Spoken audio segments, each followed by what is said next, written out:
Check, check.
Alrighty. Good evening, everyone. On behalf of the Department of Literatures and English here at UWI Mona, I welcome you to Conversations with Olive Sr. Right? Of course, my name is Alexis Samuels, and I have the pleasure of guiding you through this momentous event. We are very delighted to host this gathering that brings together literature, art, and community. So again, thank you for joining us. Give yourselves a round of applause for that.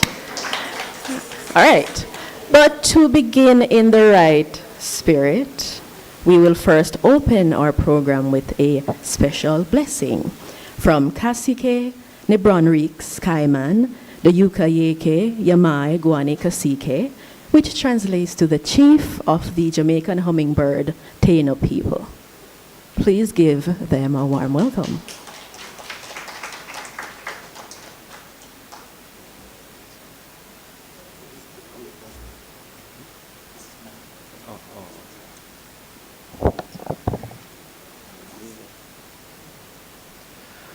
Usano no da yukuno, nibonrish kaimandiri, kasike yukaike yame wani daka, akia kasike rahuto tanamareto, akia kasike yani Ronalda.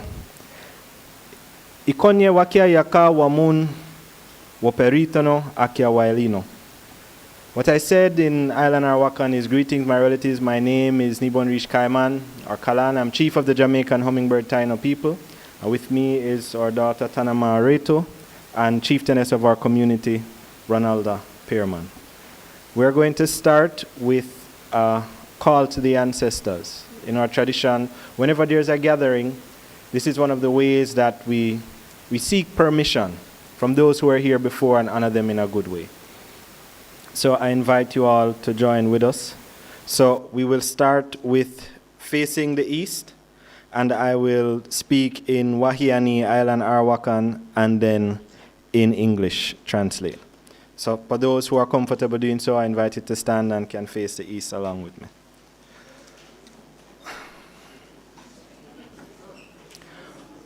Wariko, wariko, waria, iguana boinya, busikatiwa kiritima ako, warawawia chinchilinia. From the winds of the east, we call upon the medicine that comes from the path of the rising sun. We give thanks for opportunities with each new day to do things renewed. This direction grants us vision and is embodied in the medicine of the warawau, the red-tailed hawk, and the chinchilin, or klinkling, or blackbirds, and hankatu, and so it is.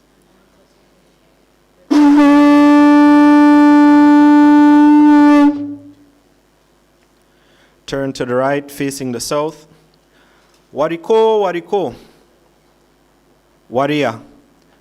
Wabonito. Busikatiwa kiritima buhuyem. Auraya. Mahaya. From the winds of the south, we call upon the medicine from our great spirit of waters. The medicine that is of healing. The medicine embodied in the totems of our aura, or turkey vulture, which cleanses our lands, and Maha, the serpent, which teaches us to shed our past the way the serpent sheds its skin. We call upon healing from the direction of the south. And hankatu, and so it is.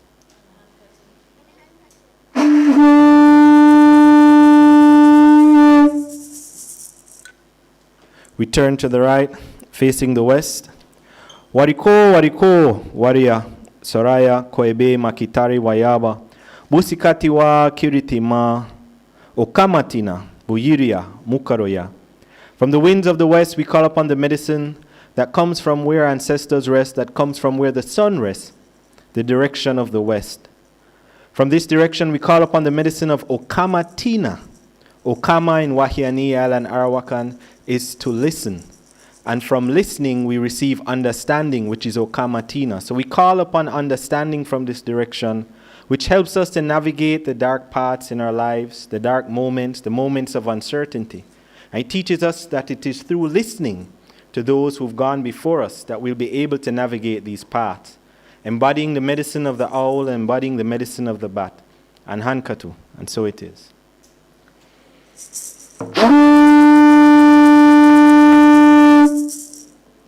Turn to the right, facing the north. Wariko, wariko, waria. Kasiba hagwa, busikatiwa kiritima, eitahu, eitani, yaboaya, wania. From the winds of the north, we call upon the medicine that comes from those who are here before, our elders, our teachers, our ancestors, our medicine people, our leaders. Those who have left this guidance, wisdom for us to move into the future and nurture other generations. We call upon the medicine embodied in the wani, the hummingbird, which teaches us to sip the sweet nectar of life. The medicine of the yaboa, the night heron, which teaches us adaptability. From this direction we receive wisdom and hankatu, and so it is.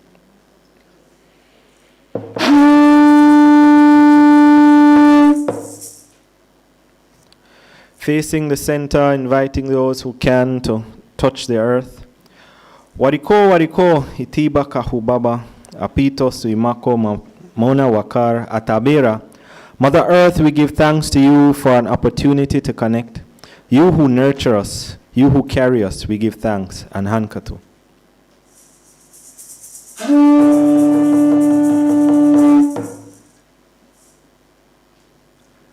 Now, hands to the sky. Wariko, wariko, yukahu bagwa monokoti yaya wature, hahom munikonye, hahom mun nonu, hahom mun wayukunu wataino, hahom mun eitahu eitani. Creator, one known by many names, for some the male spirit of fertility. You who dwell in the heavens, the celestial, we give thanks for an opportunity to gather together, to share, to learn, to love. And hankatu, and so it is.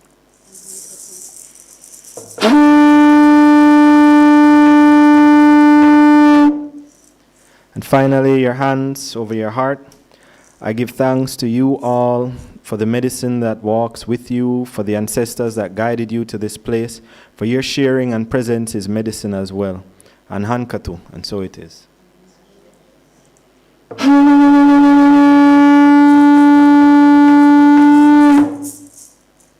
Hahom, thank you.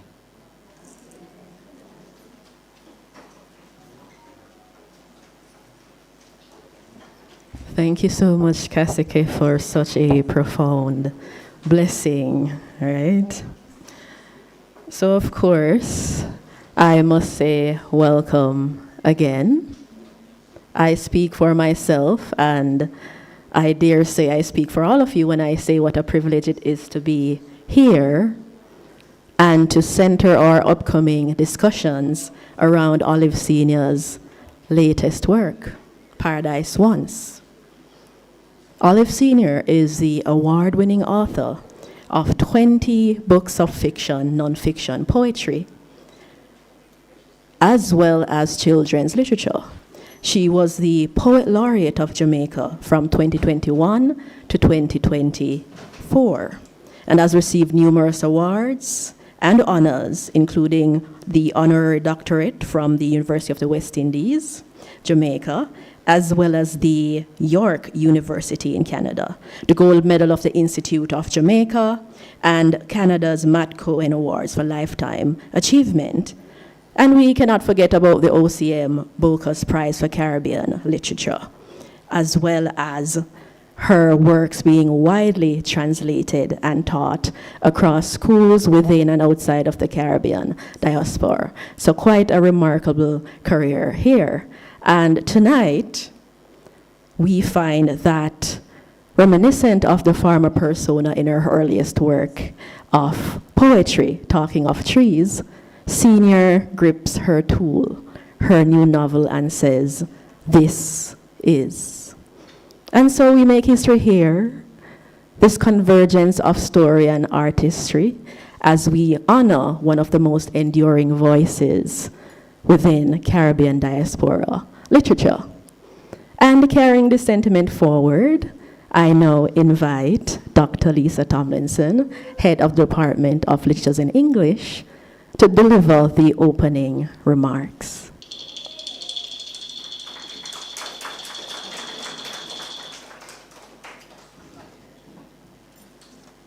Can I get some help here with which one? I don't want to touch anything. Okay. I'm prone to accidents. My family call me bath hand, so I don't want to touch anything. It is with great pleasure that I welcome you all to this special occasion, the launch of Paradise Once by Olive Sr. Today we come together not only to celebrate new literary work, but also to honor Senior's dedication, creativity, intellectual effort that brings stories, ideas, and voices to life. I'd like to extend warm greetings to our distinguished guests, Dean of the Faculty of Humanities and Education, Dr. Dion Edward Keir, and Professor Mervyn Morris.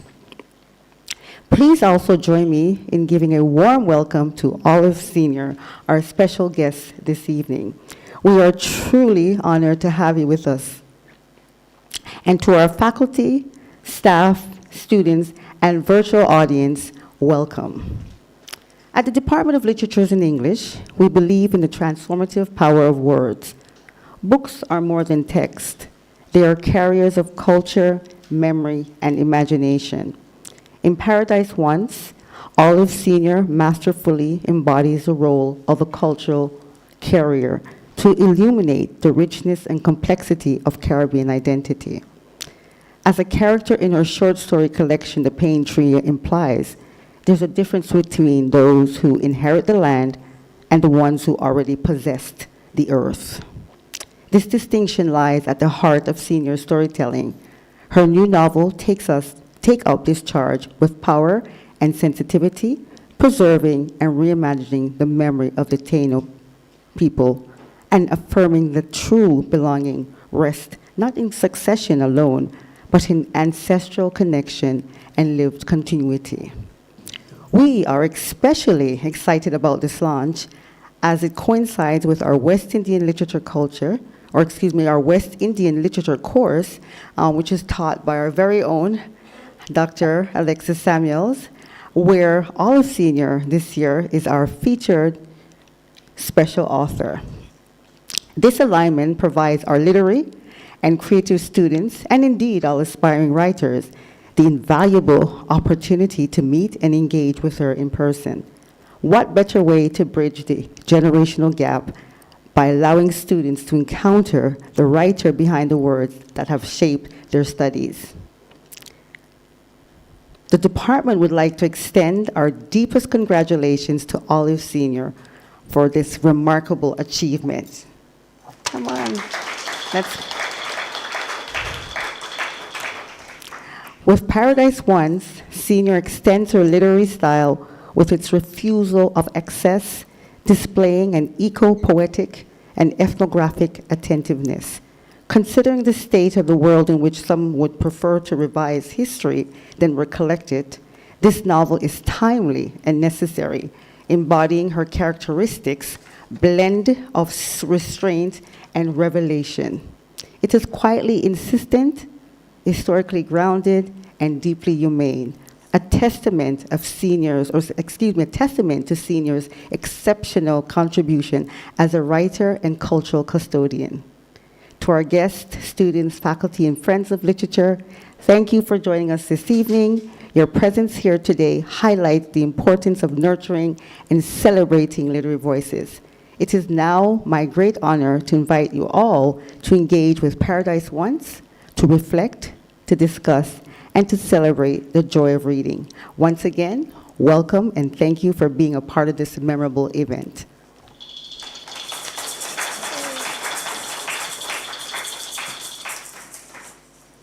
All right, thank you, Dr. Tomlinson, right? True words, really speaking to how Olive Sr. herself has this ability to unearth these buried histories, right? But of course, we know tonight that literature often does not stand alone, right? It requires some kind of visual representation alongside it. And with that, we invite our featured artist, Aloha Lukman Amataya, who will now share their reflections.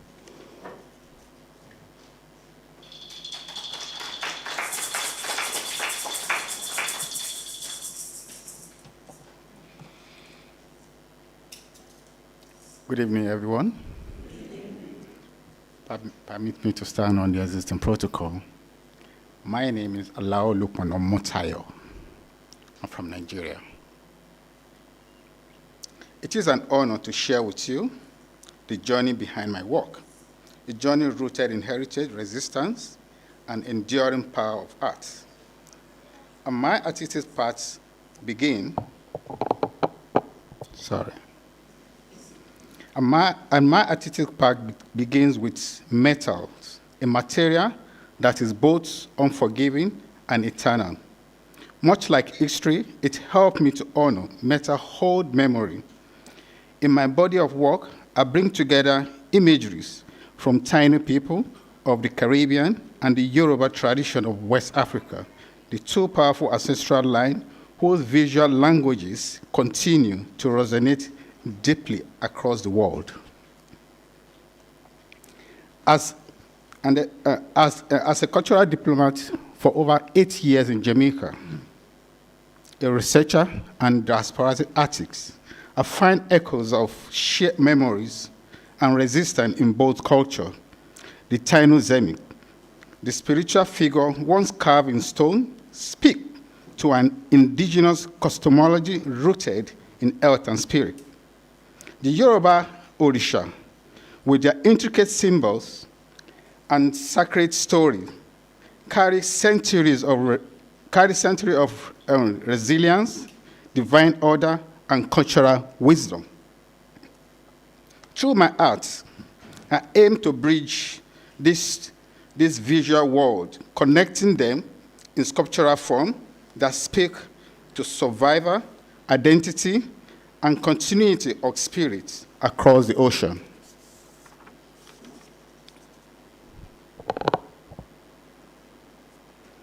In my meta work, you will see reimagined ancestral altar, ritual posts, and deities, where Yoruba and Taino iconography merge through traditional techniques like chasing and repose. These methods, once used to craft sacred forms, now become tools of remembrance and education. My intention is to give permanence to symbols and histories that were too often erased, destroyed, and forcefully forgotten. But let me be clear, this fusion is not a collage. It is a conversation that asks, what happened when drums beats of West Africa meet with carved stones of the Caribbean? In that meeting, a new language is formed, one forged in metal, steeped in memory, and alive with ancestral energy. Now, let me turn to my textile. As a pioneer of Jadire cotton industry in Jamaica, I extend this conversation into cloths.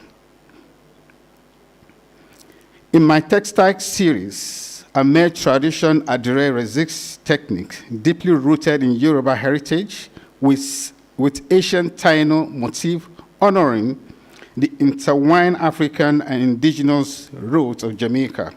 This fluid indigo pattern, rich in tones and texture, become canvas for reimagined zemis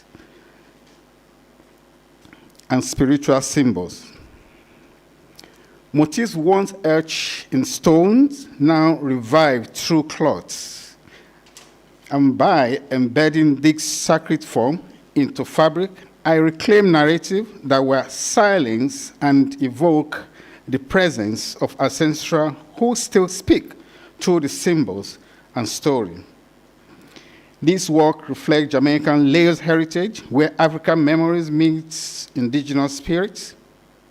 Through this fusion, Jadire become more than a fabric.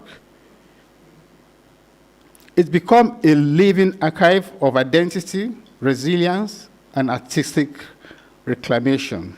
In both metal and textile, my mission is the same: to preserve the past, amplify the present, and inspire the future through form that endure the resist, and remember. Thank you.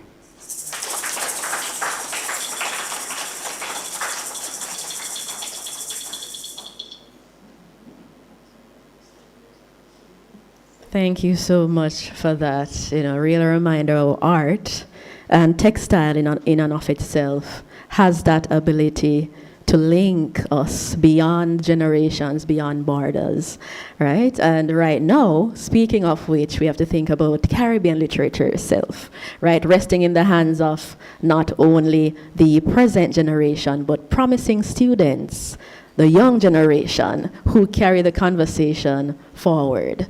And for that reason, I now invite to the platform Gianna Mackenzie to add her voice to tonight's narrative, followed by Jeanette Campbell, another capable student. So please give it up for them.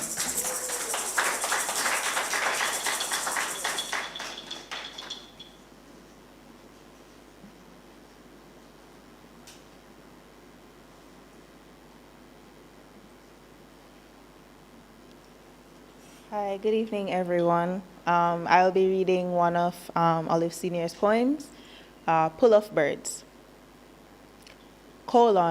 Son and grandson of weavers, rejected that calling but did not neglect craft, keeping 2 sets of books.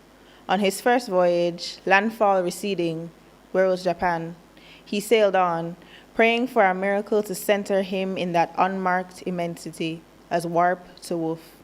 And suddenly, from the north, a density of birds flying south, their autumn migration intersecting his westward passage. At such an auspicious conjunction, his charts he threw out, the flocks drew him south across the blue fabric of the Atlantic, weary mariners buoyed by the miracle of land soon, of birds flying across the moon. Birds seeking to outdistance 3 raptors skimming the surface of the sea and sending skyward their doomsday utterance of hawks' bells, tinkling endlessly. Birds speeding to make landfall at Guanahan. Thank you.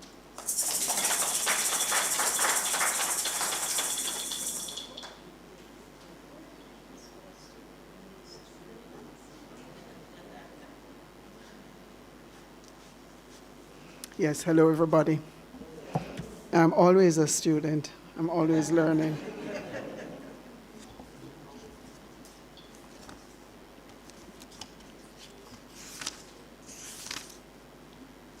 I'm going to be reading a little bit from Paradise Once. I'm reading from a section that tells us something about Night Orchid, a character that my spirit just took to immediately. Can you hear me all right? Okay. Tilt the mic a little. Down. Is this better? Is this fine? All right.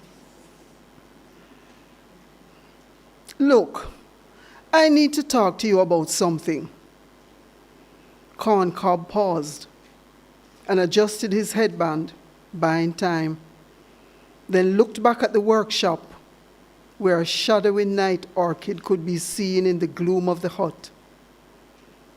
He nodded in her direction. Shark tooth, he's made a marriage offer. Go away, for night orchid? Are you crazy? Corncob signaled Burning Spear to calm down, wishing he would go back to polishing his spear point, as that always kept him on an even keel. He wet his lips, finding it hard to talk, so there were long pauses between his words.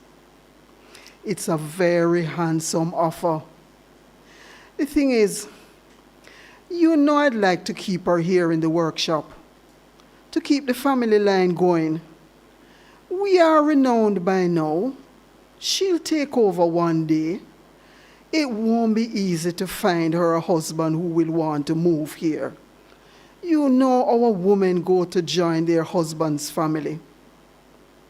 Burning Spear was still shaking his head. Sharktooth, that monster, why? Did you tell him where to put his so-called offer? You'd want that mongrel in your family? Quite apart from anything else, we don't know the first thing about him. He tells so many lies we can't even be sure of his bloodlines. What is he? Have you found that out?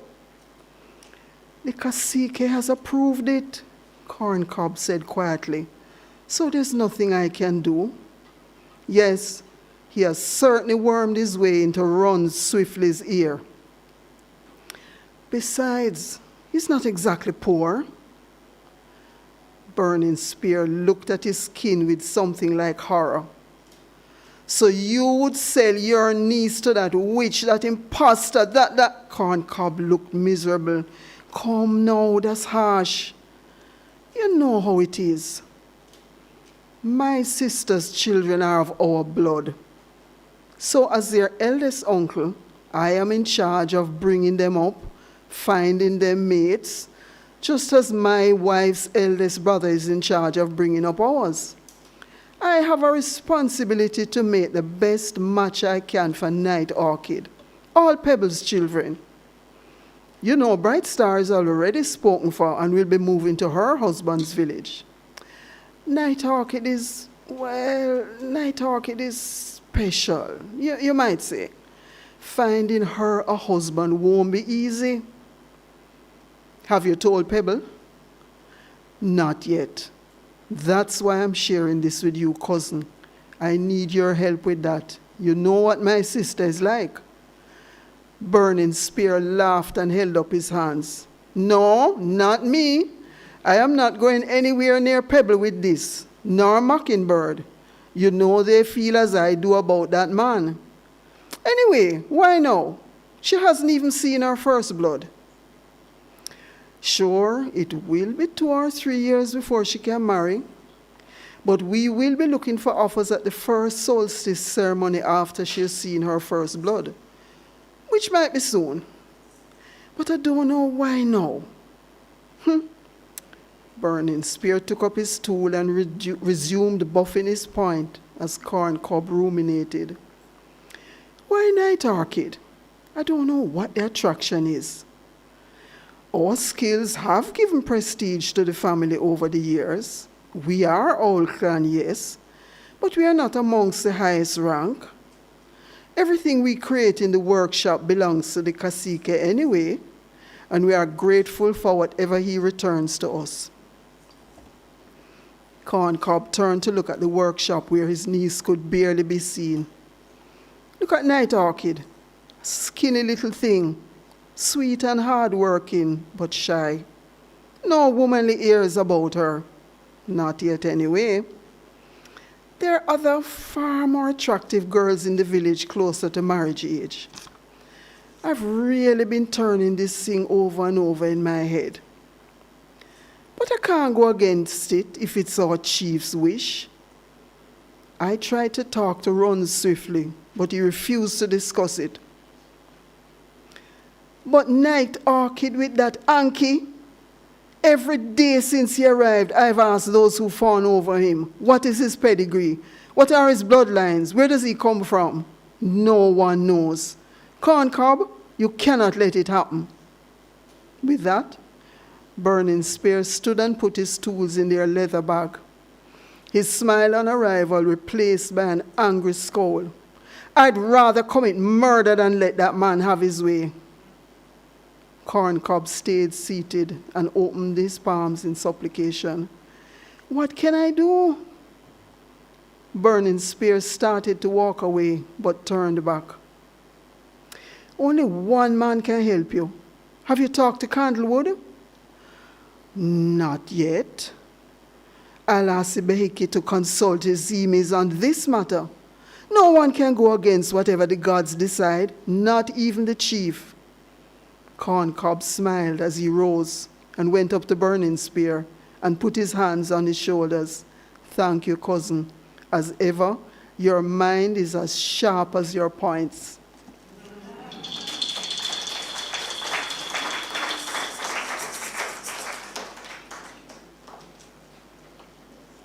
Thank you for those readings, allowing us to understand more than ever how important it is to grab a copy of Olive Senior's Paradise once right there while they last tonight. They're going out really quickly. All right, so now before we move on to other segments of the program, we invite a representative from the library, Audrey Sandler, to receive a copy of Paradise Once, a gesture of sharing this work with the wider UE community.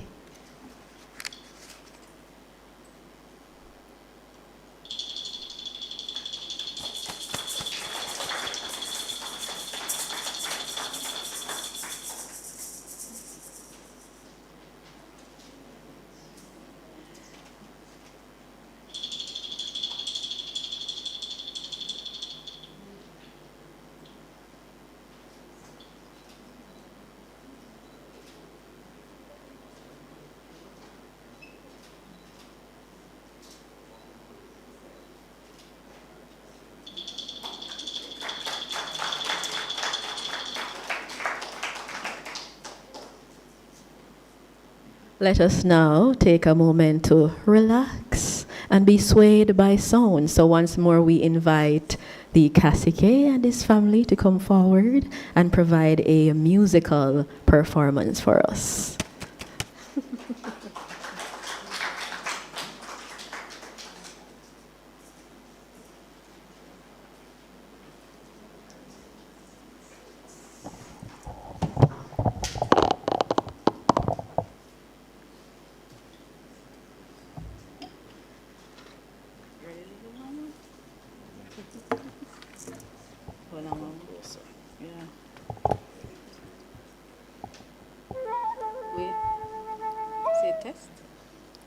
Testing, testing, 1, 2, 3. All right. Good.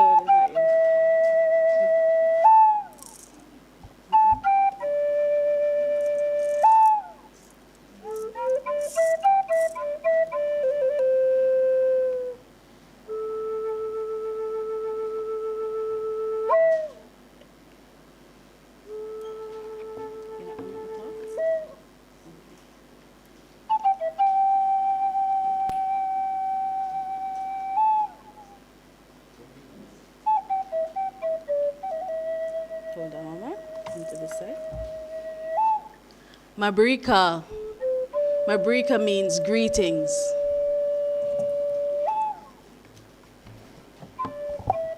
The song that we will perform is all about Mother Earth. It's giving thanks for all the occasions that she has given us to celebrate. As the reading was done by Miss or Mrs. Miss Campbell, showcased not only the vibe and the atmosphere of times gone by shared by Miss Olive Senior. It shows that we don't move forward without connecting with our ancestors and our semis. And so this song is in celebration of celebration, the things that we love to celebrate, given to us by Mother Earth. Ready, Mama? Wait, not yet. You want to see her?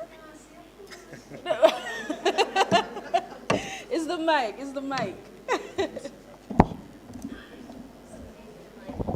The mic can move.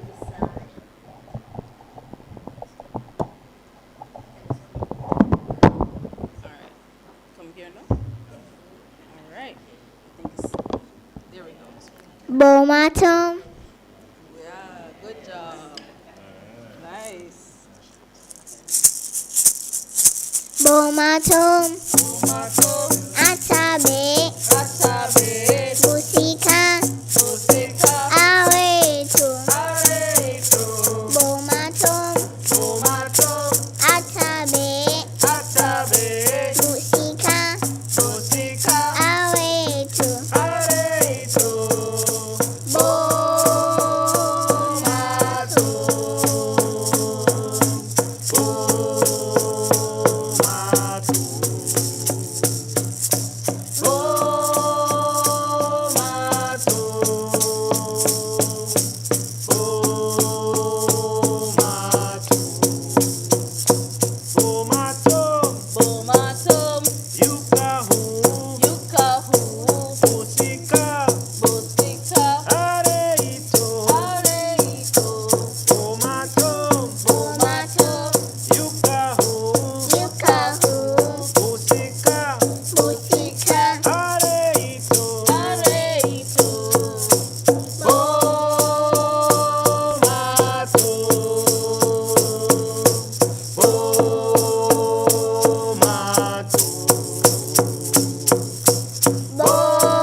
Well, a truly memorable performance right there, right? One more time, please give it up for the Kasikian family. All right, now it is the moment we have all been waiting for, all right? The moment we've been anticipating, and that is the conversation with Olive Senior herself, moderated by Professor Opal Palmer Adisa. Let's go.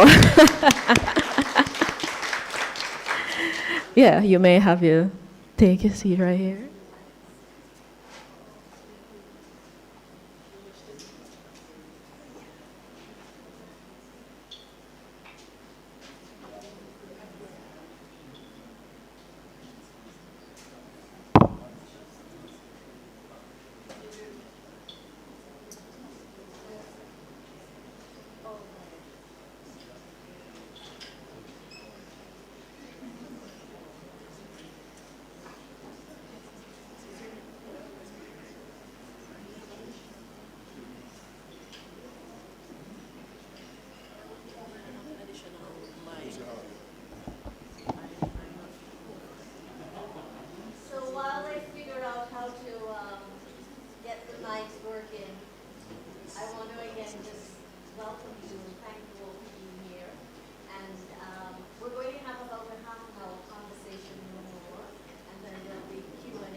Testing, testing, 1, 2, 3, we're on.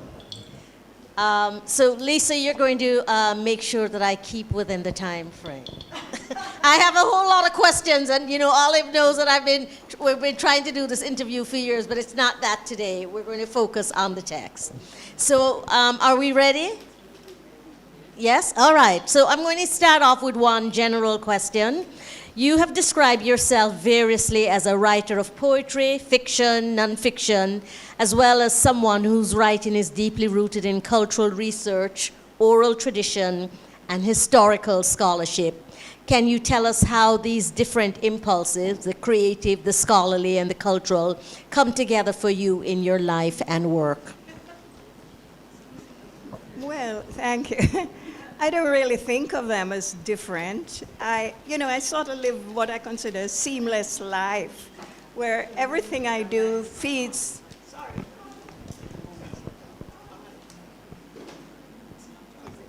It's not on? It is on. Oh, it's on. So okay. Start all over. Okay, can you hear me? Is that working, the mic?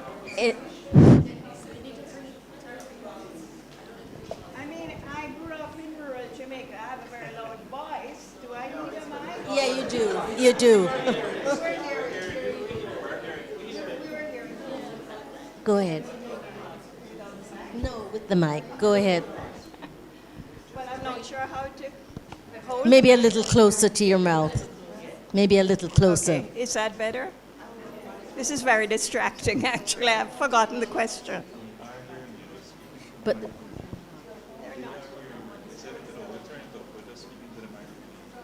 Okay. That's a very long question. Okay. well, do you want me to rephrase it? No. Okay. No, I mean, the question was about how I'm interested in a lot of different things, which manifest themselves in different ways, and how do I do that? But I don't really, I just do it. In other words, I just see myself as taken in the world every day, and then a lot of that taken in comes out in different ways in writing. You know, I don't sort of have any philosophy of writing or anything like that. I just do it. And therefore, the life I live, and I've always lived since childhood, which is one of intense curiosity of the world around me. I read a lot, but I'm also taken in the world. That is what shapes me as a human being, and also shapes my writing, which just comes out in different ways. You know, something arrives as a poem or a short story. I don't sit and think, okay, what is this going to be? The thing arrives, and I do what needs to be done. So, yeah, I'm not able to give a very intellectual answer about that kind of question, because it's just, to me, it's how I live my life. It's what I do, and I don't see any difference between the life I live and my writing. My writing is my life, you know? Yeah. Okay. Yeah, we just wanted to see, in terms of scholarly work and the kind of research you've done, how that process is. But as you're saying, it's part of the lived reality, and so there's not a specific way in which you go about doing that kind of a book. Well, if it's a book that's if it's a nonfiction book, and it's, you know, I've done several, the encyclopedia, a book on Panama, a book on Caribbean women, and so on. Those are research based, and those are very specific to a topic, and clearly my head is in a different space. It's into that research space. But my other work is, you know, I'm always researching, let's put it that way. Even for my poetry, you'd be shocked at how much research goes into most of the poems I write, as a way of enabling me to have a holistic view, but also giving me a vocabulary, you know? So, yeah. All right. Well, you said let's focus on this new work, and I certainly want to focus on Paradise One. And so the first question is, reading Paradise One, I understand it's an historical novel set in 1513 in Cuba, and centered on the indigenous Taino people, a massacre survivors' spiritual mission. What inspired you to return to early colonial history for this work, and what drew you specifically to the Taino and the period? Okay, I wasn't thinking of it in early colonial history, which it is, but really I have, since childhood, been interested in these people that we were told Columbus met, these simple, primitive little people sitting in little huts, making pots, and then they all vanished. And that really embedded itself in my consciousness, even since childhood. And so, in a way, I've been researching this book ever since, to discover who are these people. And it's shocking to me to discover who they were and who they still are is so different from what we have been taught about our history, you know, this part of our history. And so, in a way, I had to write this book at some point, you know what I mean? Because it is just another way of confronting the historical lies we've been told. Yeah. And how did you go about researching the Taino worldview, the myths and the religion. I was particularly interested in that. And even the culture and the language. There's a glossary at the back of all of the Taino words that you've used. So what was the research process? Yeah, well, I didn't set out to write a novel. I set out, as I do, to satisfy myself, to learn as much as I could. And since the quincentennial, when was it, 1992, right? The quincentennial of Columbus's arrival sort of set in motion a whole body of research and a resurgence of interest in our indigenous ancestors. And there's an enormous amount of work out there, research, most of it done in the Spanish-speaking islands, because of course there's much more of a continuity in those islands. Our continuity ended, or there was, in 1655 when the British came, there was that kind of truncation in terms of our language, what interested us, and so on. So there's an enormous amount of research out there, which I have pursued over many decades, really just because I was interested. I've written a lot of poems using the mythology that Taino mythology and so on. And so the book, writing a novel was the last thing. This wasn't part of the plan. But then I ended up with a lot of research, and I said, what am I going to do with this? And I thought, well, a novel would be the only way of using up what I had learned about, not just Italian, I'm interested in the indigenous people of Central and South America in general. Mm-hmm. But also, I felt that I wanted to write a book that would enable us to reconsider how we look at history and the way we think history in Jamaica either began in 1494 when Columbus came, or 1655 and with the plantation system. This is how we have been taught to look at our history. And I feel that we really need to start rethinking where we're coming from, who we are, and who are our indigenous ancestors, who are very much alive. In the Spanish-speaking countries where they've done extensive DNA, I think it's over 60% of the population has Taino through the mother's side, which makes perfect sense. Mm-hmm. And in Jamaica, I don't know, there's been some research here, probably less, but I'm saying, first of all, the Taino didn't die off, as we were told. And every time you eat bami, you are taking part in a Taino ritual or an indigenous ritual that goes back beyond the Taino to, I think, Central America, where yuca and cassava is not just the main food to be eaten, but also part of the spiritual food. The yuca or cassava is sacred, almost in a way. It's what keeps us alive. It's from Mother Earth and so on. So I've been inspired by all of this and really rethinking how we view history and maybe how we should be thinking about it in different ways. And so I wanted to pay tribute to these ancestors that have been largely written out of our history.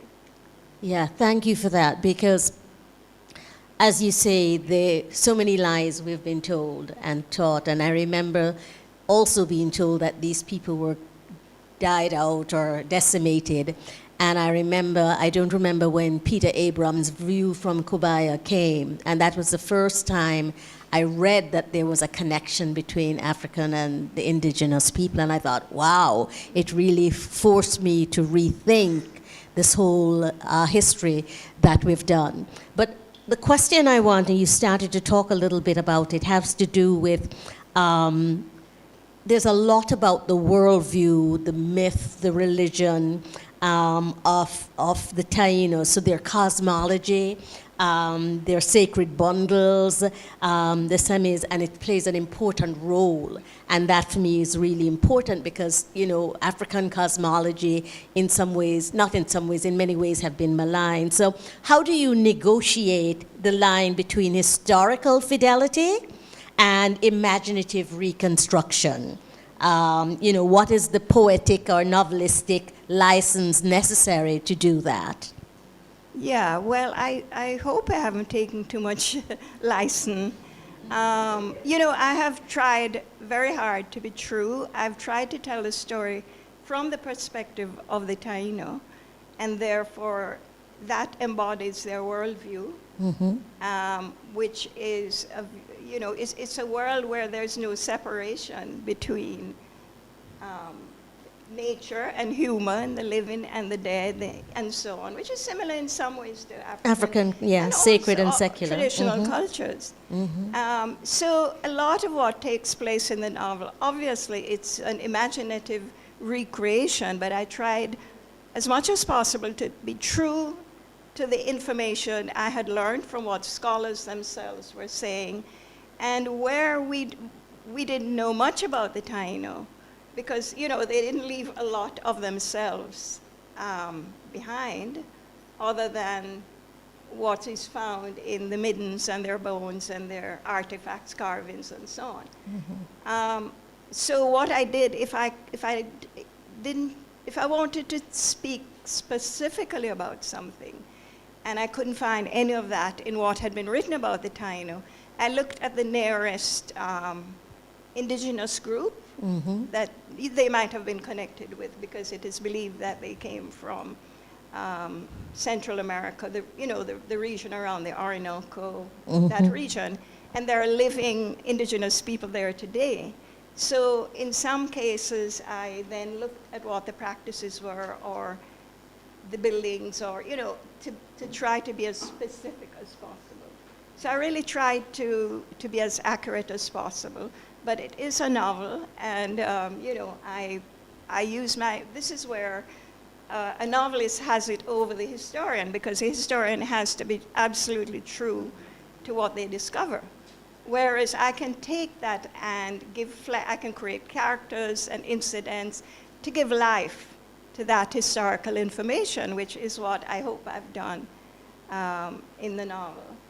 So it's a combination of both, but I tried very hard not to move too far beyond what I had learned or what we know about this culture. And what is it that we should know based on the research that you've done and what you've presented in the text about the cosmology and the belief system of the Taino people? Well, it's sort of represented in the text. I mean, the thing is, when Europeans arrived, the first thing they wanted to do, because they arrived as good Christians. It was religion and the hunt for gold together that drove this enterprise. We know this. And they had writing. And therefore, if you did not have writing, you were uncivilized, you were beyond the pale. They had to have a debate in Spain as to whether the native people were humans or not. People don't realize this. And so Columbus sent a priest to live with a Taino chief to discover if they had religion, because that was the most important thing. And he wrote down, of course, he didn't speak the language, you know, or let's say on both sides there was some difficulty, but he did write down their mythology, which a Cuban scholar in recent times has sort of put together and translated and so on. It's now available. So we do know that they had religion. They had a higher god who was like God, high above us all, and then they had a pantheon of spirits that were like, say, the Yoruba, where each spirit was a semi who represented a particular, what's the word? Aspect of nature. Yes, you know, like agriculture or the ocean, the river. The mother, the great mother is Atabar and so on. So I'm embarrassed to be talking in front like this, in front of Taino. And if I get it wrong, feel free to think. So they have a pantheon of spirits. They have a high god. Well, we're calling him a high god, and so on and so forth. So they did have religion in that sense. And they had really, to my mind, a very sophisticated society in the Caribbean. Because if you think about it, the people who arrived, the Taino occupied the Greater Antilles, Puerto Rico, Cuba, Santo Domingo, Jamaica, etc., Bahamas. And these islands were, as Columbus said, the earthly paradise. There was plenty, in terms of food. And that is the most important thing in building a civilization. Mm-hmm. They had, land, the land was plentiful, the seas were plentiful, the rivers. They had an abundance of food. So over thousands of years, they were enabled, and they lived in peace because there were no wild animals to attack them. They had no real enemies. We were told the Carib came occasionally, but they were not, they were able to live a peaceful life over many, many centuries. They had plenty. There was no food scarcity. Occasionally there was a hurricane, and because they understood nature, they knew what to do. They knew a hurricane was coming. So over time, they were able to develop on these islands an extremely sophisticated society, which I try to describe in the book. It was ordered, they had leadership, there was an elite, and others who, they had rules, regulations for proper conduct, and so on. And historians have said that had Columbus not arrived, the Taino culture would have been on the same level as the Maya and the grand cultures of South America. They were on their way to becoming that in terms of their belief systems and their social life, which was highly organized. Mm-hmm. And where every citizen, my understanding, had a place, had a role, and understood where they fit into this. And they had, each island was different, in the same way as Jamaicans and Trinidadians and Barbadians are different. But we're still cousins, we understand each other. And people were trading and making marriage alliances, moving back and forth, because they were great canoeists. And so it was much easier to get around in those days than it is today. You know what I mean? We need some of those canoes. Yeah, so, this is my impression and my interpretation, but it is based on the latest research that, I'm amazed at what archaeologists can find in some bones, you know what I mean? Mm-hmm. Yeah. But it's there. Yeah. When we learn the history of the Caribbean, somehow pushed in the back is the issue of genocide and the horrific enslavement process that happened. And certainly in this novel, you deal with the encounter, the Spanish encounter, genocide and resistance, survival. These are all things that we are familiar with in terms of our national heroes. And it's important, this book is important coming out at this time because there are a lot of different information that had been withheld or that had been presented in one way that is now being retold with much more accuracy. And so I was wondering, this book particularly for high school students, but in general, what do you hope readers, especially in the Caribbean and in the diaspora, will take away from this story? And the message to me feels urgent, but I don't know. So can you speak to that? Yeah, well, first of all, a greater understanding of this culture, but also Indigenous people all over the world today are seeking their rights. It's the moment for Indigenous people.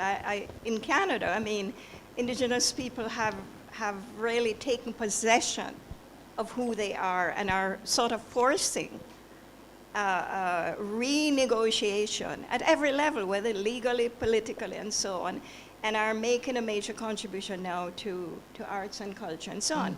Australia, you know, it's happening. Yeah. And I'm a little distressed that the people who bore the brunt of the impact of that encounter are left out of this discourse. And so in a way, I'd like my book to awaken that kind of interest among other Indigenous peoples, and an awareness of the fact that the Taino were the first people in that encounter, and they didn't long survive it, because my book is set 2 generations after Columbus came, and the Taino were so decimated that they then had to begin as early as that to import enslaved people from Africa to replace them. It was that swift, that encounter. And what really pains me is that after just total destruction and just needless cruelty, shortly after the time in my novel, they discovered the riches of Central and South America. And therefore, these islands became backwaters.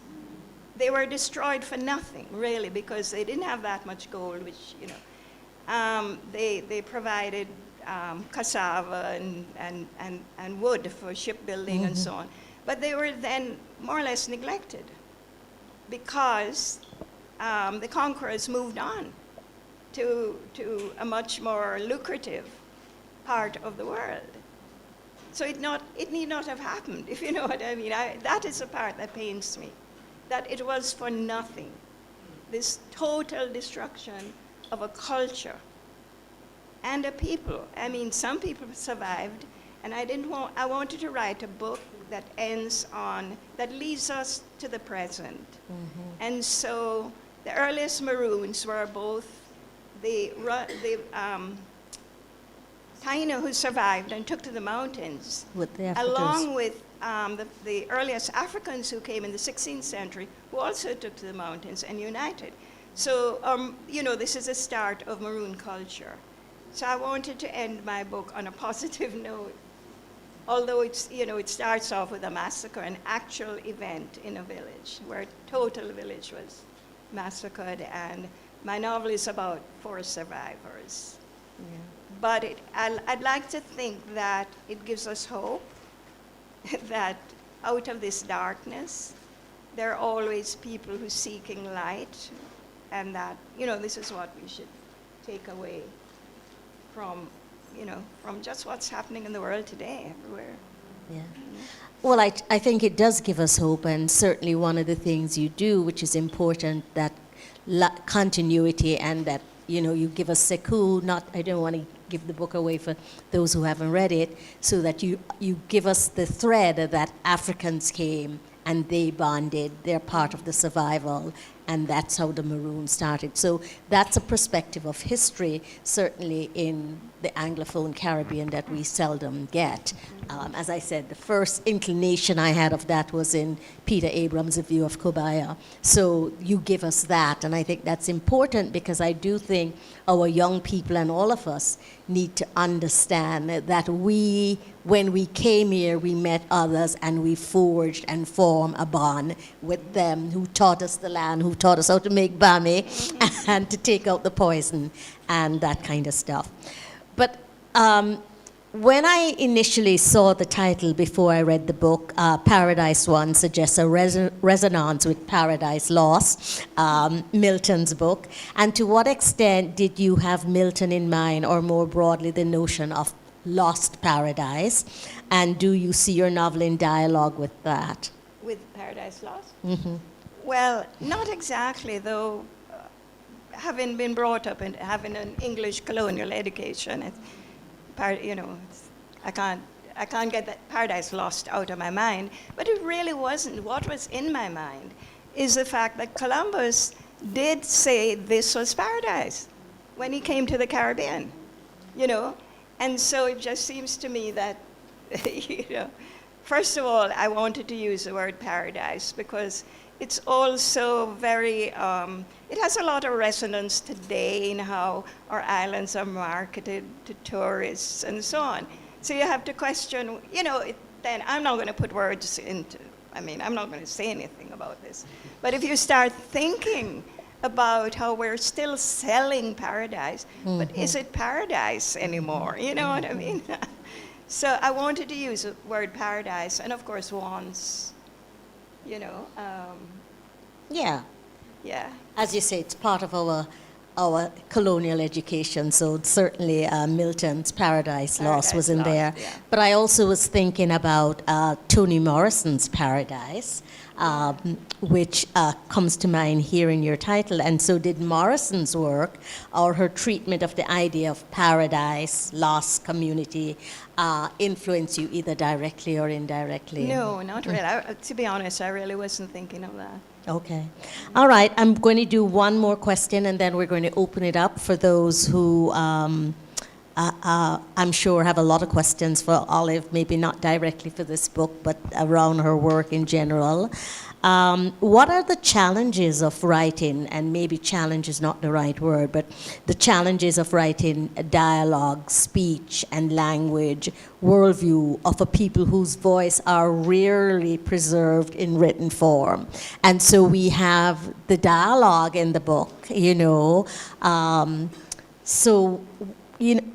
Can you just give us a sense of how you went about reconstructing those dialogue, especially in the last section of the book, which is really about the four survivors being, in a sense, given a guide about how to continue?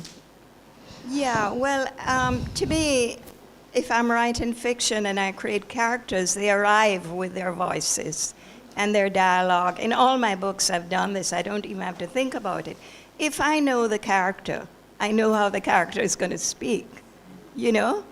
Because that's how we are as human beings. We arrive with our voices, we arrive with our dialect, with our, you know, whatever. So once I knew these characters very well. I mean, I've lived with them for a long time. I feel as if they're alive. And therefore, I just enable them to speak. Mm-hmm. I didn't really think too much about it. I do use some tiny words in it simply because I wanted to keep the reader conscious at all times that we were in that world, you know. Mm-hmm.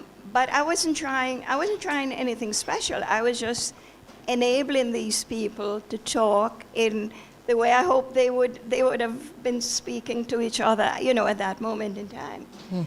And I really tried, in editing and going back, I really tried to cut out anything that seemed too modern, or, you know. But I, you know, there's from time to time I use a cliche expression or something, because they would have had their own cliche expressions. Mm-hmm. I don't know what they are.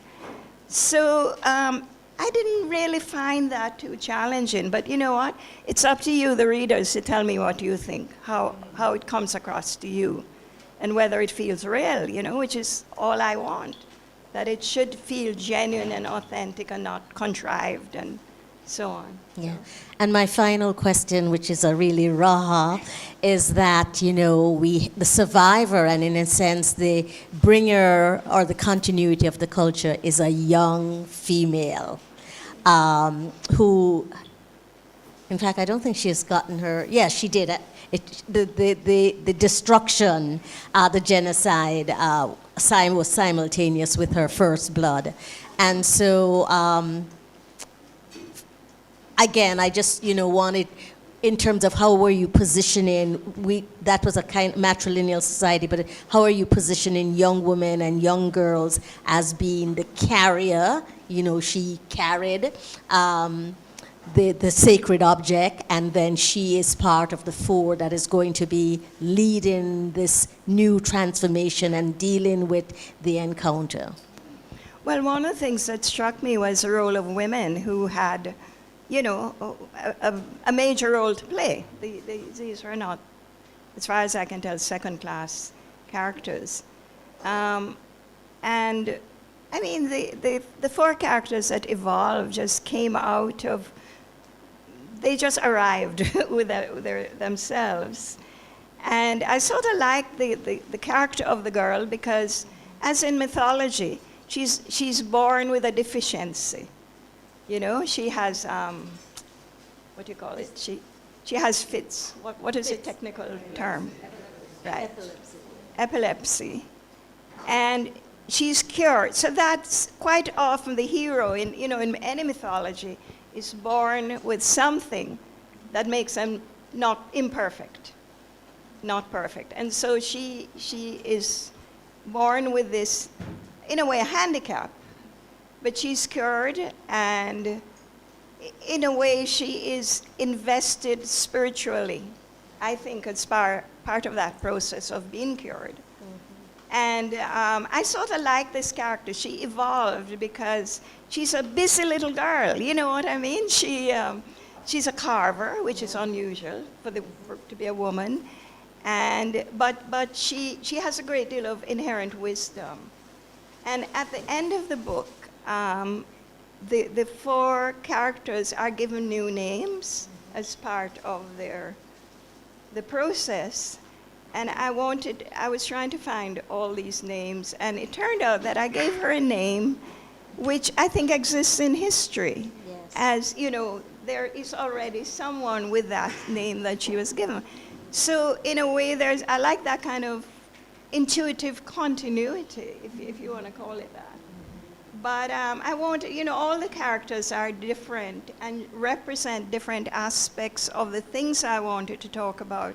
I wanted to link the indigenous people of the Caribbean with the first arrivals of indigenous people in the Americas. So that is done. And I wanted to link them to, well, of course, the mythology and the belief systems and so on, but also to the new world that's emerging, which includes Europeans and Africans. So in a way, there's a way in which I wanted to sort of generate these kinds of linkages of that world and that that means they're living with us up to today, and it's going as far as possible back in time to the earliest people who came to the Americas. So I sort of wanted that circularity because that is part of the worldview as well. Well, you certainly opened it up for us, and they serve as the new navigators into, how does one rebuild oneself after genocide, and you have to flee, and what is it you take with you, and what is it you forget? And so the novel certainly does that. Yeah. And I think it's relevant in terms of what's happening to people all over the world today as refugees, as survivors of disasters, and so on. I mean, in my head, there's that kind of resonance, although this is a story from the 16th century. Thank you. I want to thank you for the book. I certainly need to read it again, but I'm very grateful. I think I want to say that I'm very grateful for this story and for this connection and for giving us an opportunity to deconstruct the lies and to see another truth and another reality, and for us to accept the different cosmologies that exist in the world and to understand how European invasion has changed our willingness to look at and accept other cosmology, and particularly the cosmology of the peoples whose land we now occupy. So I want to thank you for that. And so now it's open to all of you. If you have a question for Olive, if you've read the book or you have not yet read the book, but you have questions. Do we have another mic to run, or are we going to be using one of these? Yeah, my rule is really done. Thank you. Thank you for the opportunity. My question to Ms. Senior is about possibly did you have a particular audience in mind? Because Dr. Opal, you suggested, you think maybe young people. And I have read the book, and it just magically took me into that world. And, you know, I'm a teacher too, and I was wondering, who, you know, that struck me like, who would I teach this to? As a history teacher, I'm immediately wanting to like, oh yeah, I want to teach students history through this. And then I thought to myself, I'm not so sure if I see it for young people. You know, I still having that conversation in my head about, do I think it's really for young people? I'm not sure. So I wondered if if you had a particular audience in mind. Well, I never write for a particular audience.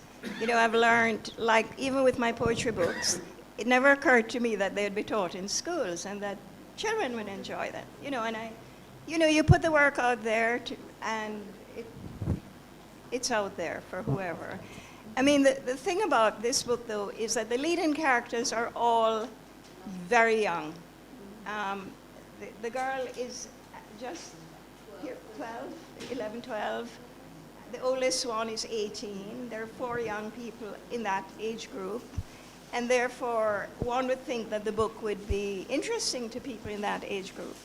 But I would love for students to read it and so on, but I have no control over that. I think the Minister of Education did get a copy at Calabash. Thank you.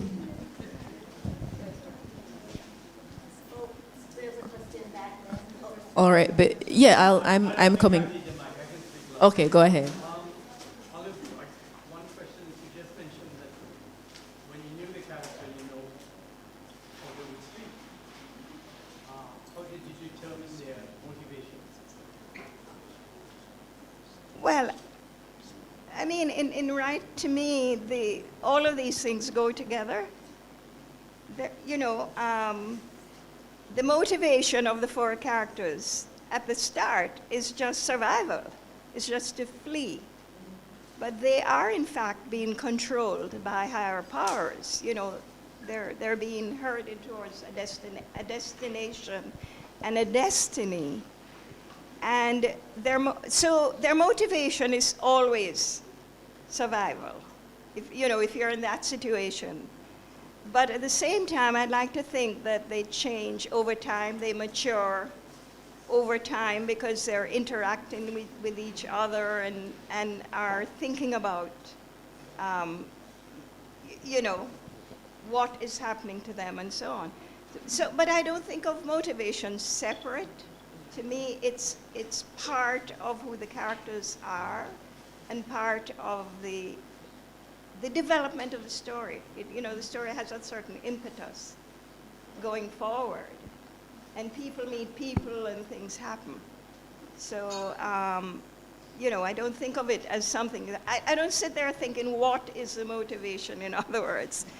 It's implicit in the action and in the behavior and of the characters. So there's an evil guy in the book that it's some people's favorite character. And his motivation is different. He is the opposite to the good shaman. He's sold his soul to underground powers. So his motivation really relates to the individual and the enhancement of his individual powers, acquiring wealth, fame, and so on, as opposed to the motivation of the other, which would be to take care of society. So it varies in that way.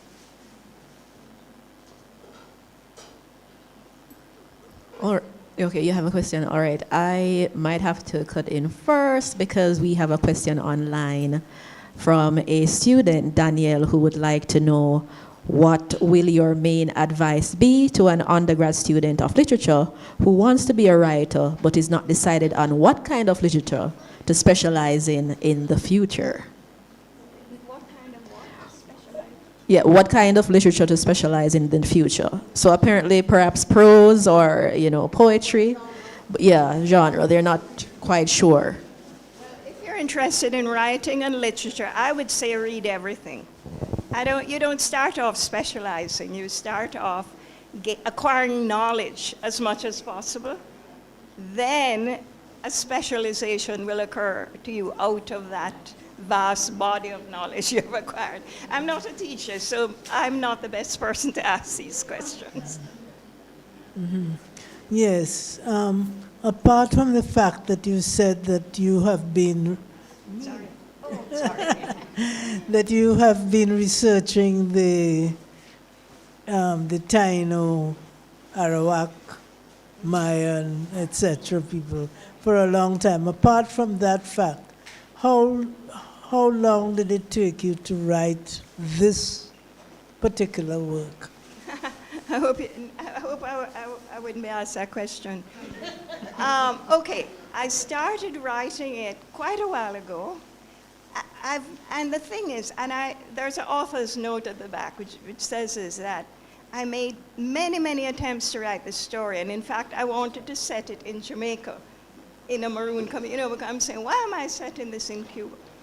And I made many, many, many attempts over time to write the story. I just couldn't do it, couldn't get it done. But anyway, about a while ago, about 8 years ago, I did write a draft that is set in Cuba and has the characters that are in the story. I wasn't happy with it, and I put it aside. And I did not realize I had put it aside for 6 years. And Johnny Temple, who is my publisher, saw me at Calabash, not this year, the year before, and said, boy, I'd love to publish something of yours. What do you have? And I said, oh, the only thing I have is this novel, but it's really awful. And I'm just stuck with it and blah, blah, blah. And he said, oh, I'd love to look at it. So I said, only on the condition that you're honest with me and tell me whether it's worth doing, etc. And he came back right away and said he loved it. And what I really liked is that he identified exactly what I had identified as, the problematic. Mm-hmm. But he said, no, I'd love to publish it. And that gave me the impetus to sit and rewrite it and do what I needed to do. Mm-hmm. And so between that and now, I just sat there and got it done very, very quickly because somebody was interested, and I guess that's what I needed. But the point is, I've been living with it and with the characters, I would say, for decades.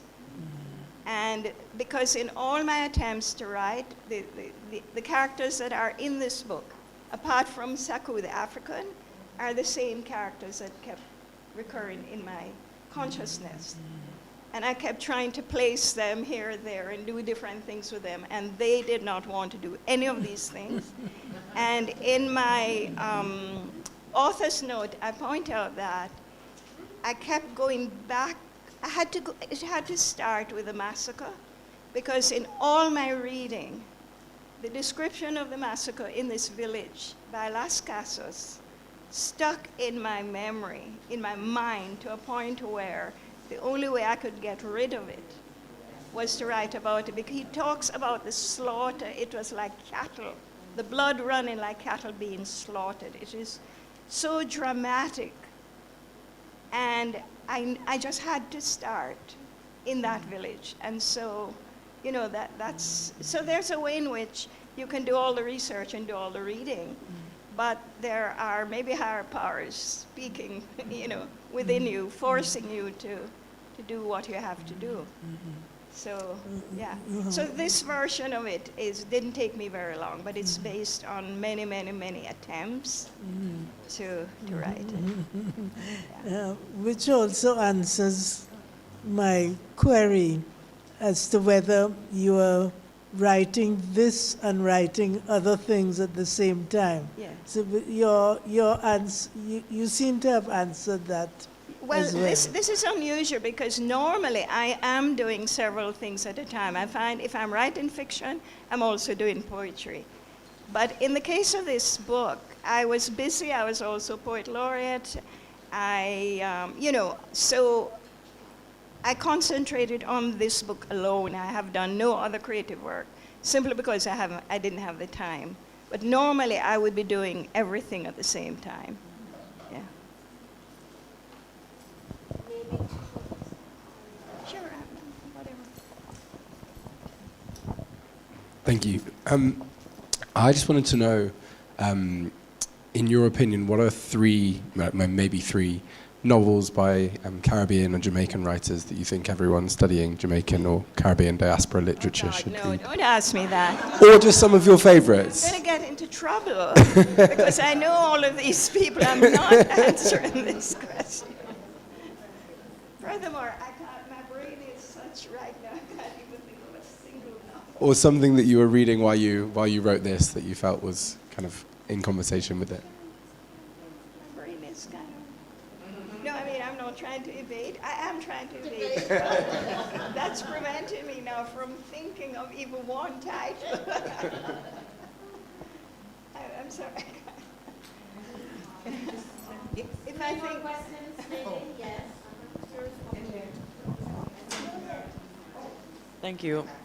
Okay, so I'm curious about how you think maybe your own spirituality and conception of the world was influenced through writing and doing the research, especially in the context of how, from my understanding of indigenous worldviews, where humans and nature are inseparable and where conceptions of time may be different.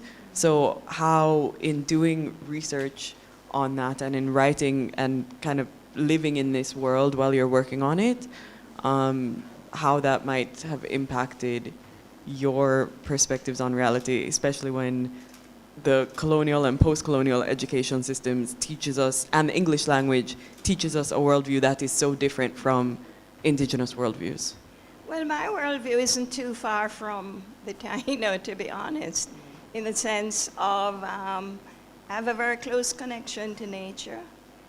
But also, I live a kind of seamless life in the sense that time matters if I have an appointment or I have to do things. But normally, I don't have that sort of Western consciousness of time and all the things we're supposed to be conscious of.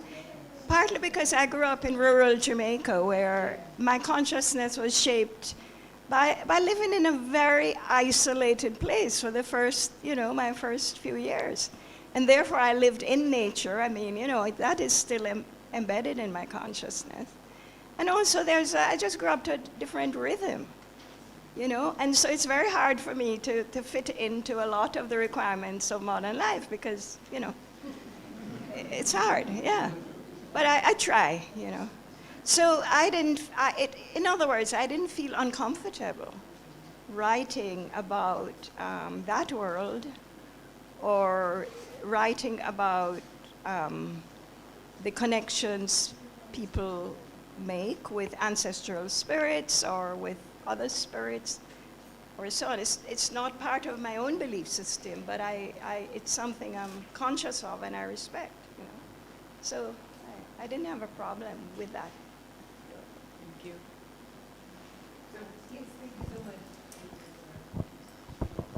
Thank you so much for how you have invested your life in giving us such a broad and wonderful perspective on life and informing and inspiring us. Thank you so much. And I wonder, from that relatively long perspective, many decades, what your thoughts are about the present moment in which we find ourselves. I hope that's not too personal a question, but I just want to know, what do you think of where we are now in relation to where you've seen us come from? Thank you. Well, in relation to where we are now, I'm happy that I'm old, to be honest. No, really, because it's so sad in every way, compared to the life I have lived, which is not necessarily a privileged life in certain terms, but yeah, I've been privileged to have been born and lived in Jamaica and lived at different levels and traveled and done all of these things and found a great deal of joy in the world, made friends, and, in a world that was relatively peaceful. And to wake up every morning and see the world that people have to live in, and children, and what's happening now,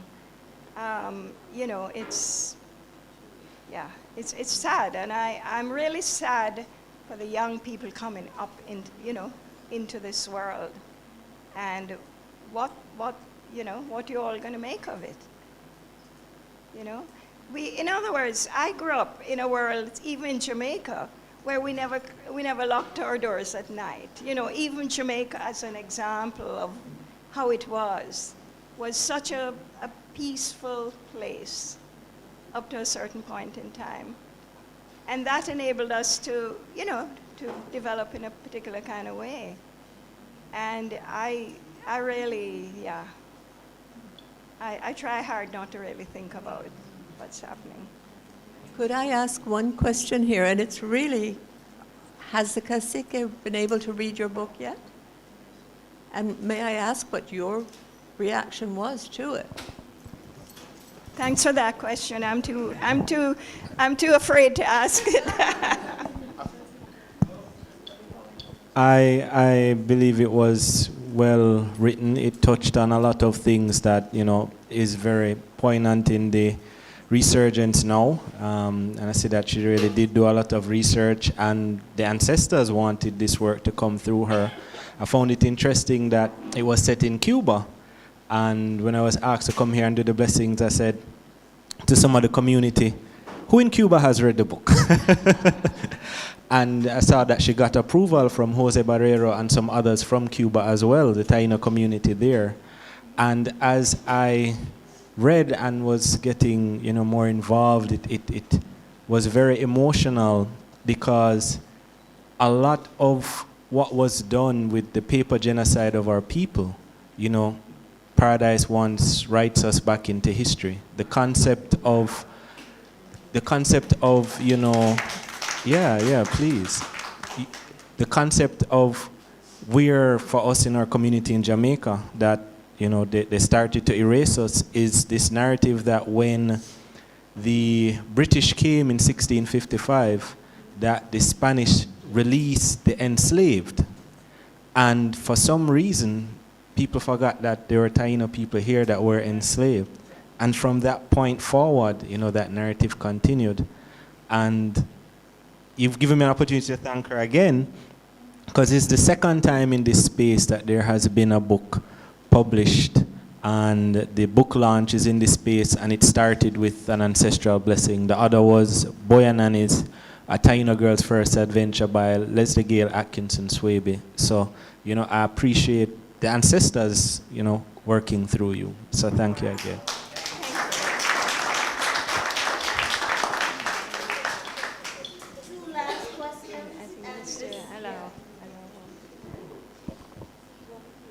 Thank you. Good evening, Olive. Thank you for evoking paradise. I'm a bit of an optimist, so I don't think it is completely lost. But there are just two questions I wanted to ask. When I was at school, we didn't know about the Tainos. We knew about the Arawaks, and then there was a change, and we heard that Arawak was a language. And I wanted to know if the Tainos in general, wherever they lived in the islands, spoke the same language, had a similar religion, if that was so, and there was some sort of unity in terms of their culture. Yeah, it is believed the people of the Greater Antilles were very similar. We call them Taino. We don't know what they call themselves. It is said that they said Taino means we're the good people, which is what I think every indigenous group in the world says. That's how their names come about. Yes. We are the good people. So they're very similar. We don't really know, the details, but they traded. There was a lot of inter-island contact because it was by sea. They were similar. Yes. Each island probably had its own distinct culture, but overall there was a common belief system, cultures, and so on. Okay, the second question is around the religious issue, because you said that the priests basically studied the people to find out if they had a religion, and that this would make a difference in seeing them as human. I just must comment on this, because many years ago when I lived and studied in Spain, I went to the cathedral in Seville, where I was told that Columbus had taken two Tainos, they called them Arawaks then, as specimens to show the king and queen. And of course, their narrative was that these people had gone very excited because they wanted to see the great king and queen of Spain.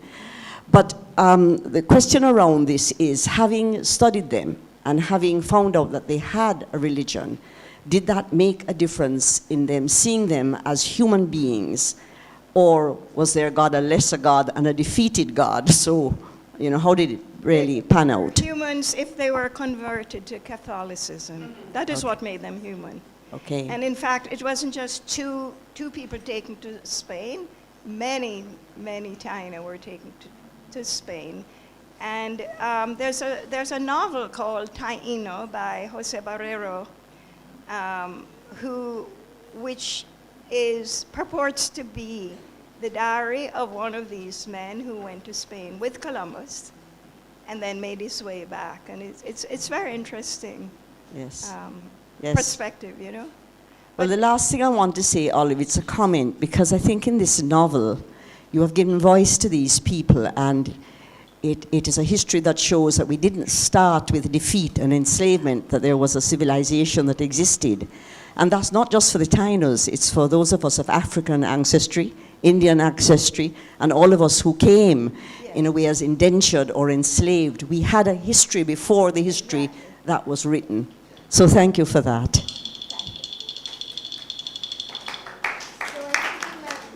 One last question here.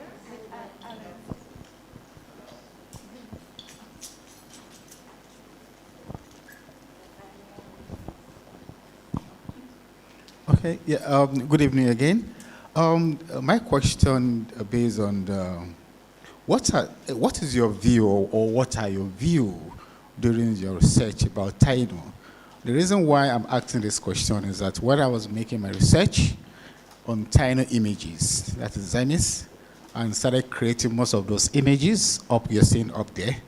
And I have some of the Jamaican who, most of them, don't let me generalize, maybe the young folks, or I should call it the Gen Zs. They look at those images of like, oh, these are idols. And they call it idols, and they say, oh, these are for Obia, and then it's not good. And I was like, what do you mean that it's not good, that Obia is not good? What do you mean by Obia? And also, some of the drawings I do, again, or some of the motifs are put on the fabrics. Some of them, again, will ask at, oh, if I don't know the meaning, or if I don't see any this thing on it, that I'm not going to wait. So during your research, do you have any experience of such? Sorry, of what? Of such, maybe people asking that, why are you making research on the title images? Oh, these are Obia, that they are not good. Yeah, but well, I mean, I think throughout civilization, you know, one set of people will always, who think a certain way, will always see the other as, you know, outsiders, heretics, whatever. And so, I mean, I'm not surprised that people think that some of your imagery is, you know, whatever, because it just depends on what your spiritual background is, and what you're taught, and what you have imbibed in your own religious beliefs. And so you will look at somebody else's representation and call it something else. But I mean, I don't know that this is just isolated in relation to us. You know, I just think it's part of the human experience, that we denigrate the things that do not satisfy our own belief system. I'm trying to be very careful here. But, you know, and I'm sure you found this in Africa as well. Yes. You know, yeah, so. You know. But I'm not surprised, though, that you get this reaction to your work. Yeah, you know, actually, in Africa, we sell the new religions at the beginning of the brainwash of the Africans. Yes, yeah. Well, a lot of that goes on, but yeah. And anyway, I want to thank you for your work and also ask people to have a look at that absolute metal work that is so extraordinary by Mr. And of course the fabrics as well. So thank you very much for agreeing to show your work here. I think it's time for us to give Olive Senior a really warm thank you. And I really want to encourage you to purchase the book. And I think this would be ideal to teach for our high school students, quite frankly. I think they need it because they don't get that kind of perspective. And it would begin to open them up to look at different realities and to search their own history, which we don't do very well in Jamaica. So Olive, thank you so much for this.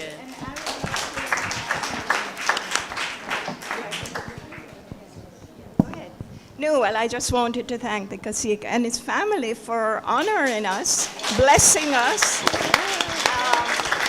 And it is just wonderful to have this living tradition in front of us, to know that these people know, despite what the history book tells us, are very much alive. So thank you so much for a very honored.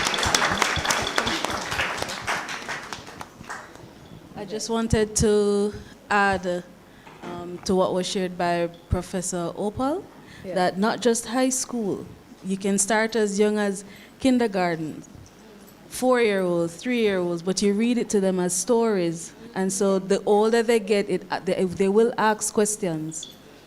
That is what we do when we do presentations at schools and different locations, and our own daughter is homeschooled. And so this is how we live the life. And she's learning it and she's asking the questions. Regarding what you shared, it's not just Gen Zs. We have our own practice at home. So we greet the sun. We talk with our ancestors and we will blow our wama, the shell, the conch shell. And I've had neighbors, even in the yard, saying, "What is that? It's Obedama work." So it's not just Gen Zs. You know, there is a direct cut between our parents teaching us about the culture and us finding it out by ourselves. Sometimes the connection is cut by even our grandparents, rightly so, because they have experienced the tragedy that was coming from their parents and maybe didn't want to pass that on to their own children. So we don't get what the rightful culture is supposed to be. Thank you. Thank you. Thank you. Truly a lot to think about with that conversation. A reminder really of how we sometimes have to overlook certain colonial narratives in understanding our Caribbean realities and ourselves as well. So a truly enlightening session this has been. And of course, in that regard, we must provide gifts as a token of our gratitude towards Olive Senior as well. I haven't thanked the Department of Literature and English for arranging this wonderful event. Thank you all so much. Thank you. All right.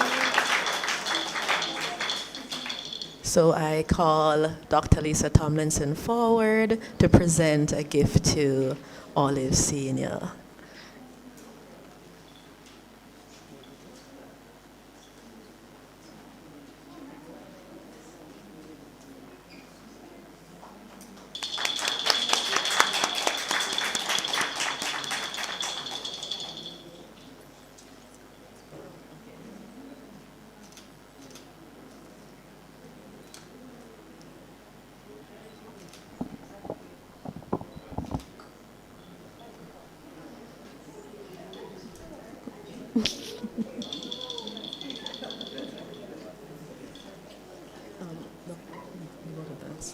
Alrighty, everyone. And with that, sadly, our program has come to a close, but our conversations will always flow forward, much like our history, right? And so with that, I invite Dr. Tomlinson once again to step forward and give the final vote of thanks.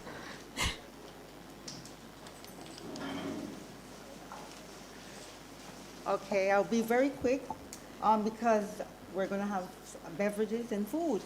And I'm sure we're hungry, right? We did hear about the Bambi. So I wanted to just to very quickly give a vote of thanks to, and this is not in any particular order, so don't feel less important. I'm just reading from a list. So I wanted to thank the Dean and faculty for their support of the Department of Literatures and English. And of course, I want to also thank Jeanette Campbell. Jeanette, please stand up. Yes. Jeanette's role was not just a reader.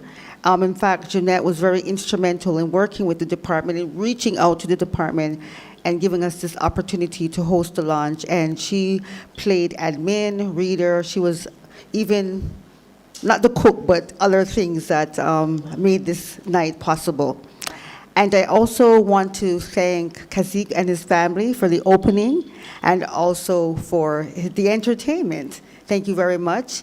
And of course, I want to thank Antoinette Jackson and Whitney Eaton. Antoinette is she here?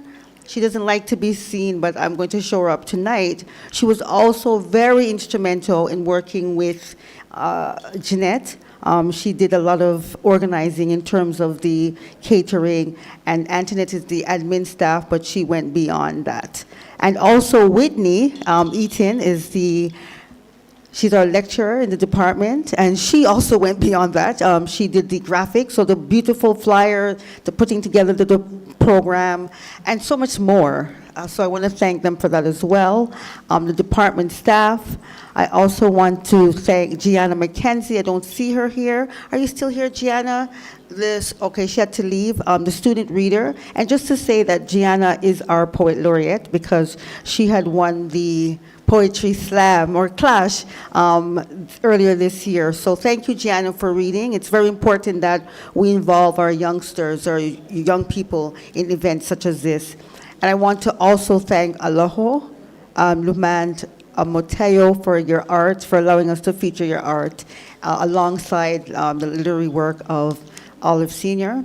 I want to thank MITS, which is our technical, I wouldn't say assistant because they did more than assist because we couldn't do all of this technical gadget things. So I want to thank you very much. And I want to thank the Department of Literatures and English student ambassadors. We have student ambassadors here in so many different capacities. The photographer, the usher. They're trying to hide, but again, they have been very, very helpful coming out tonight. And of course, I want to thank, most importantly, I want to thank you, Olive Sr., for allowing us, giving us this opportunity, our first event. That was a bang, right? Yes, we started off with a bang. Thank you so much. And Opal, Professor Opal, moderator and poet, who did a wonderful job moderating the session. And I want to thank you, the people who came out this evening. You could have been doing anything else on the Thursday, right? You could have been doing anything. And I want to thank I didn't forget them, our virtual audience.